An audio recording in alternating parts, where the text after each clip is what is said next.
Hello hijabi girls, আসসালামু আলাইকুম। আজকে আমাকে টিকটকে এক আপু কমেন্ট করেছেন চশমার সাথে হিজাব টিউটোরিয়াল দেওয়ার জন্য, আর আমি সেই কমেন্টের রিপ্লাই ভিডিও নিয়ে চলে আসলাম আজকে। প্রথমে আমি একটা শিফন জর্জেট হিজাব নিয়ে নিয়েছি, আর এটাকে এভাবে গলার নিচে পিন করে দিব। হিজাবের উপরের দুইটা পাশ কিন্তু আমি খোলা রেখেছি, নিচের পাশগুলোকে ধরে আমি গলার এই দিকটাকে ঢেকে ভালোভাবে একটা পিন দিয়ে আটকে দিয়েছি। এখন মাথার যে এই পাশটা রয়েছে এইখানটায় দুইটা পিন দিয়ে দুই পাশে ভালোভাবে ইনার ক্যাপের সাথে আমি সেট করে লাগিয়ে দিচ্ছি, কারণ এই পাশটায় পিন না লাগানো হলে কিন্তু হিজাবটা সরে যেতে পারে আর বারবার এলোমেলো হয়ে যেতে পারে। এখন এই যে আমি পিন দিয়ে ভালোভাবে আটকে দিয়েছি, আর এই হিজাব স্টাইলটা হবে ফুল কভারেজ এবং সামার ফ্রেন্ডলি। আশা করি আপনাদের সবার কাছেই খুবই ভালো লাগবে। এখন যেহেতু অনেক বেশি গরম পড়েছে, তাই একদম সিম্পলভাবে আমি করার চেষ্টা করেছি। সম্পূর্ণ ভিডিওটি দেখতে থাকার অনুরোধ রইল।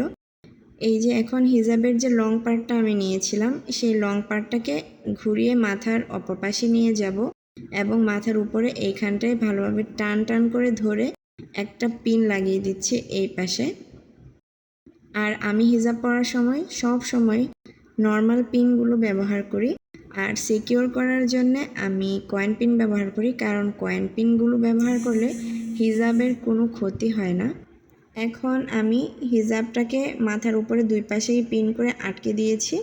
এখন হিজাবের যে শর্ট পার্টটা ছিল নিচে, এই নিচের পার্টটাকে ধরে কাঁধের উপরে উঠিয়ে নিচ্ছি এবং আমি দুই কাঁধে দুইটি পিন লাগিয়ে দিচ্ছি।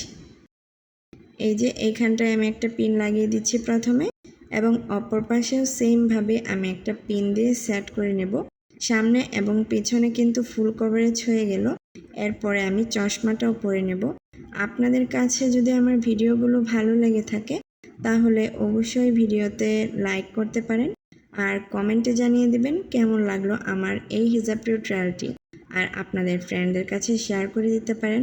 আমার ইউটিউব চ্যানেল ও ফেসবুক পেজকে সাবস্ক্রাইব করে দেওয়ার অনুরোধ রইল। আপনারা ঘুরে আসবেন, আর সেখানে অনেক অনেক হিজাব টিউটোরিয়াল দেওয়া রয়েছে, নিকাব টিউটোরিয়াল দেওয়া রয়েছে, আপনারা দেখে আসতে পারেন। এখন আমি সুন্দর একটা ব্রুচ এখানে পরে নিচ্ছি। এরপর আমি চশমাটা পরে দেখছি কেমন লাগছে। এখন এই যে চশমা পরে নিচ্ছি। চশমা পরার জন্য হিজাবটাকে আমি এই অংশটা খোলা রেখেছিলাম যেন চশমা পরতে অসুবিধা না হয়। আশা করি আপনার কমেন্টের রিপ্লাই পেয়েছেন। এটাই ছিল আজকের ফাইনাল লুক।